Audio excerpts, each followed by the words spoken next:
जय गुरु जी, हर हर महादेव। और आप सभी को हमारी महामाई का बहुत सारा प्यार, बहुत सारी ब्लेसिंग्स, बहुत सारी मुस्कुराहट आप लोगों की लाइफ में एंड गोल्डन वर्ड्स हमारे महाराज के। हंसते हंसते रहो, मुस्कुराते रहो, खुश रहो। और बड़ी छोटी सी ज़िंदगी है, बहुत कम श्वास है हमारे, है ना। और इसलिए इसको एंजॉय करो, अपनी लाइफ को सेलिब्रेट करो। बहुत ज़रूरी है मुस्कुराना, हंसना, खुश रहना। एंड एक बड़ा खूबसूरत सा शब्द है, तो उसकी लाइन मैं आप लोगों के साथ शेयर करता हूँ कि सतगुरु सबना दा भला मनाई दा, किसी दा बुरा क्यों होवे। और ये बात ना सच्ची है, नो डाउट। कोई इसमें अगर मगर वाली बात ही नहीं है ना, कि ये बड़ी खूबसूरत रूह हैं।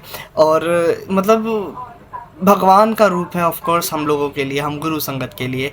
और अब चाहे आप गुरु को ले लो या माई, जो है माई भी एक गुरु ही है। जिनके पास गुरु नहीं होते उन्होंने माई को गुरु बना रखा है। तो सतगुरु सबला सबना दा भला मनाई दा, किसी दा बुरा क्यों होवे। किसी का बुरा सोच ही नहीं सकते, है ना। इनका काम है कि बस प्यार बांटना, प्यार बांटना। और मतलब गिव एंड टेक होता है कि अगर तुम इन्हें प्यार दोगे ना तो तुम्हें बहुत सारा प्यार देंगे। और सिर्फ प्यार ही नहीं देंगे, लोगों से भी प्यार दिलवाएंगे। एक होता है ना कि इज्जत बख्शना। वो इज्जत कैसे बख्शते हैं? वो इज्जत ना लोगों के थ्रू हमें दिलवाते हैं कि आप जा रहे हो रास्ते में, आपको चार लोग दुआ सलाम कर रहे हैं, आपसे नमस्ते कर रहे हैं, बहुत प्यारे तरीके से आपके साथ ग्रीट कर रहे हैं। और आपका हाल चाल पूछ रहे हैं सच्चे दिल के साथ। तो यही है एक इज़्ज़त बख्शना। और ये बहुत बड़ी बख्शिश होती है। ठीक है, लोगों के पास कोई नहीं है पूछने वाला, कोई उनका हाल चाल लेने वाला नहीं है। तो अगर आपके पास ऐसे लोग हैं तो उन्हें संभाल कर रखो, है ना। और उसका शुक्राना करते रहो कि आपने जो इज़्ज़त बख्शी हुई है ना, उसके लिए बहुत सारा थैंक यू, बहुत सारा शुक्राना। एंड ये जो सतगुरु है, इनका काम सिर्फ प्यार देना है, प्यार देना। हम लोग ना अक्सर ऐसा होता है कि ऐसा नेचर है हमारा, हमारे को ज़ुबान पे ऐसे चढ़ा है कि मेरे साथ बुरा हो तेरे को गुरुजी छोड़ेंगे नहीं, तेरे साथ बहुत बुरा करेंगे देख। अरे उनको किसी के साथ बुरा नहीं करना, उनको सिर्फ प्यार देना आता है, प्यार लेना आता है। और बस यहीं पे फुल स्टॉप लग जाता है। किसी के कर्मों का फल वो क्यों देंगे, है ना। कर्मों के फल हम कुछ अगर किसी के साथ गलत कर रहे हैं ना, तो गुरुजी हमें सज़ा नहीं देंगे। वो बड़े खूबसूरत है। हमारे सज़ा, हमें जो सज़ा मिलेगी ना, वो हमारे कर्म है मेरे हिसाब से। I can be wrong but this is what I am thinking कि अगर मैं किसी के साथ बुरा कर रहा हूँ ना, तो मेरे साथ बुरा होगा। क्यों? क्योंकि मैंने उसके साथ बुरा करा है। ये हमारे जो कार्मिक अकाउंट में लिखा जा रहा है ना, वो हमारे कर्म लिखे जा रहे हैं ना। इनका काम सिर्फ प्यार देना है, प्यार देना, बख्शना। और गलती हो गई तो माफ़ कर देंगे, करते रहेंगे करते रहेंगे। अगर अनजान बन के, बच्चा बन के तुम कोई गलती कर देते हो, ठीक है। तो अब देखो, माई जो है, माई का भी सदगुरु है। जिन लोगों के पास गुरु नहीं होते वो माई को गुरु बनाते हैं। तो बेसिकली गुरु का काम है हमें भगवान से जोड़ना, एक सही रास्ते पे ले जाना, खूबसूरत ज़िंदगी देना, हमें बख्शना। तो बहुत सारा शुक्राना। बड़ा सुंदर शब्द के अंदर ना बड़ी प्यारी सी व्याख्या है। मैंने अभी सुनी थी तो मैंने सोचा आप लोगों के साथ उसको साझा करता हूँ। तो एक बड़े प्यारे से ना पति पत्नी होते हैं, एक कपल होता है। वो बड़े नाम जाप करने वाले होते हैं, बड़ी सेवा भाव करने वाले, सिमरन करते हैं, बहुत मतलब अच्छे होते हैं, गुरु को अपने पूजने वाले होते हैं। तो सॉरी, मुझे अभी वो सिख गुरु जो थे उनका नाम अभी याद नहीं आ रहा। बट वो अपने गुरु को बहुत मानते थे। और एक बार बड़ी मेहर हुई उनके घर और गुरु ने उनको एक लाल बख्शा। और बड़े खुश हुए, वो उस लाल को ले जाकर अपने गुरु के दरबार में गए। वहाँ तख़्त लगा हुआ है, गुरु बैठे हुए विराजमान है। वहाँ खूब खुशियाँ मना रहे हैं लोग। बड़ी रहमतों का दरबार था, बहुत बख्शिशें लोगों को मिल रही थी वहाँ पे। तो गए, अपने लाल को उन्होंने मत्था टिकाया। और मत्था जैसे ही टिकाया और मत्था टेकते ही वो लाल ने अपना शरीर छोड़ दिया। तो गुरु का आदेश हुआ कि बच्चे को दबा दो। तो बड़े निराश हुए, बड़े दुखी हुए कि ऐसी खुशियाँ आई और मत्था टिकाया हमने, हमारा लाल चला गया। तो जो उनका हस्बैंड था, उनका पति था, उन्होंने अपनी पत्नी को सहानुभूति दी कि चलो ठीक है, कोई बात नहीं, गुरु का दरबार है, जो हुआ अच्छा हुआ, इसके पीछे भी कुछ ना कुछ यू नो अच्छा ही होगा, कुछ ना कुछ अच्छा राज छुपा होगा। तो कोई बात नहीं, चलो जैसी गुरु की मर्ज़ी। सर माथे लगा के आदेश को वापस आ गए अपने घर। कुछ टाइम बाद ऐसी ज़िंदगी चलती रही। गुरु का फिर से गुरु ने मेहर करी और 1 साल बाद उनके घर दोबारा एक लाल हुआ और उस लाल को ले जाकर फिर उन्होंने डिसाइड करा कि चलो अब अपने गुरु के पास चलते हैं, मत्था टिकाते हैं खूबसूरत ज़िंदगी के लिए अपने लाल की। तो जाते हैं गुरु के दरबार में, मत्था टिकाते हैं। जैसे ही मत्था दोबारा टिकाते हैं वो लाल शरीर छोड़ देता है अपना। गुरु का फिर आदेश हुआ कि बच्चे को मिट्टी में दबा दो। जपजी साहिब का पाठ पढ़ा गया, बच्चे को मिट्टी में दबा दिया और बहुत रोई पत्नी जो थी, बहुत निराश हुए दोनों। पर फिर भी पति के अंदर ऐसा सब्र बख्शा हुआ था महाराज ने। उन्होंने बोला कि चलो कोई बात नहीं, ये हमारा जो गुरु है वो हमारे माँ बाप हैं, तो हमारे लिए कभी बुरा नहीं सोच सकते, है ना। इसके पीछे भी कुछ ना कुछ छुपा होगा और जो हमें आने वाले टाइम पे पता लगेगा। और जैसी गुरु की मर्ज़ी, जैसे गुरु का आदेश हुआ, उन्होंने गुरु के आदेश को मान लिया और निराश होकर दोबारा वापस अपने घर आ गए। कुछ साल बाद दोबारा गुरु ने उनके घर पे एक लाल बख्शा, एक लाल हुआ। दोबारा उसको ले जाने का हुआ कि चलो अब दोबारा लेकर चलते हैं गुरु के दरबार में। पत्नी ने मना कर दिया, वो परेशान थी, वो दुखी हो गई दोबारा कि मैं नहीं लेकर जाऊंगी दोबारा दरबार पे। तो फिर पति ने समझाया कि देखो, जो हमें बख्शा हुआ है ना, घर, पैसा, इज़्ज़त, सब कुछ हमारे गुरु ने दिया हुआ है ना।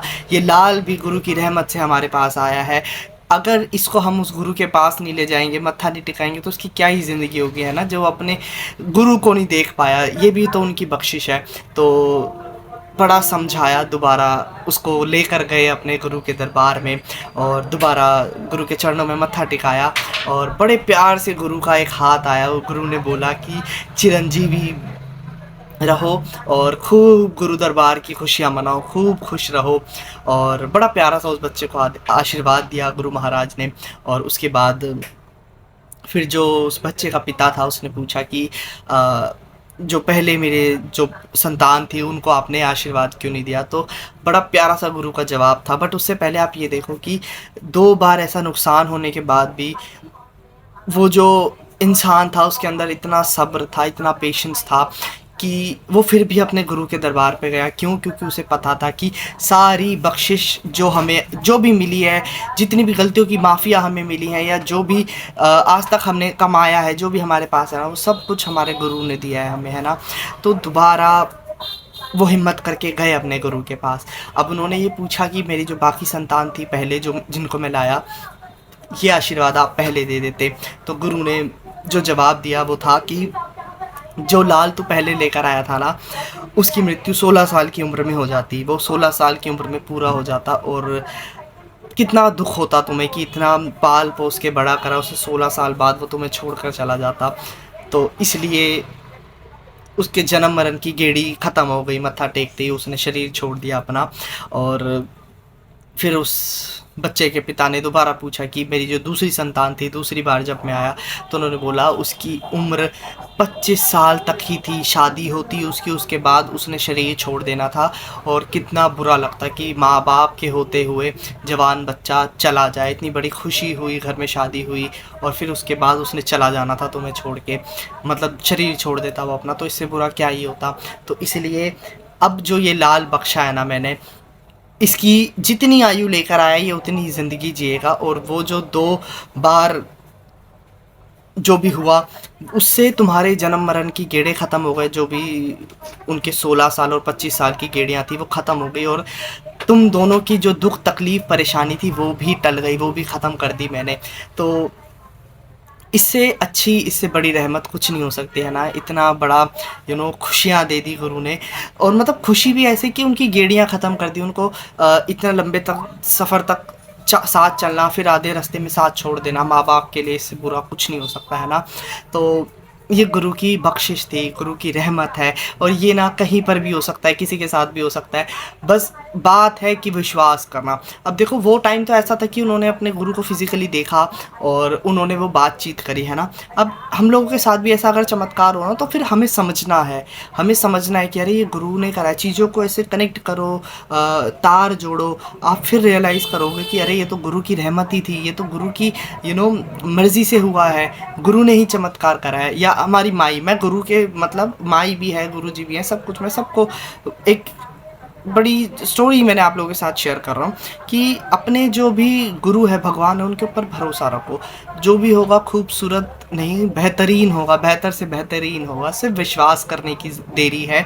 और गुरु के दर पे बहुत ख़जाना है रहमतों का, माई के दर पे बहुत ख़जाना है रहमतों का, वो सबको बांटती है। अगर हमें नहीं मिल रहा ना, तो कहीं ना कहीं छेद हमारी झोली में है या खोट हमारे अंदर है, बिल्कुल है। कोई ये नहीं कह सकता कि नहीं भाई हमसे अच्छा कोई नहीं है, हम डिज़र्व करते हैं। नो भाई, मैं तो नहीं डिज़र्व करता। अगर फिर भी वो दे रहे हैं तो फिर तो भाई हम ज़िंदगी भर के उनके कर्ज़दार हैं, और वो कर्ज़ कभी नहीं चूकने वाला। ऐसा बांध लिया इन लोगों ने अपने साथ, इन लोगों ने मतलब दोनों ने ऑफ कोर्स। तो कभी वो कर्ज नहीं चुका सकते। और रहमत और ख़जाना है इनके पास, है ना। बस तरीके सही करो मांगने के। मांगना तो वैसे भी नहीं है, बिन बोलिया सब किछ जानदा। तो ਤੁਹਾਨੂੰ कुछ बोलन दी, कुछ मांगण दी ਤੁਹਾਨੂੰ लोड़ नहीं है कि गुरु महाराज महारानी ਨੂੰ सब दा पता हैगा, वो आपे ही ਤੁਹਾਡੀ झोली विच खैर पावांगे। और बस यही मुझे बात आप लोगों के साथ शेयर करनी थी, और उम्मीद करता हूँ कि आप लोगों को पसंद आई होगी। एंड बहुत सारा सॉरी अगर कुछ गलत बोल दिया हो मैंने। और अभी मैंने सुनी थी ये व्याख्या, तो मैंने सोचा आप लोगों के साथ साझा करता हूँ। और उम्मीद करता हूँ कि आप लोगों को पसंद आया होगा। अगर पसंद आई तो वीडियो को शेयर कर सकते हो, लाइक करना ना करना आपकी मर्ज़ी है। बाकी मिलते हैं नेक्स्ट वीडियो में, तब तक के लिए जय गुरु जी, हर हर महादेव।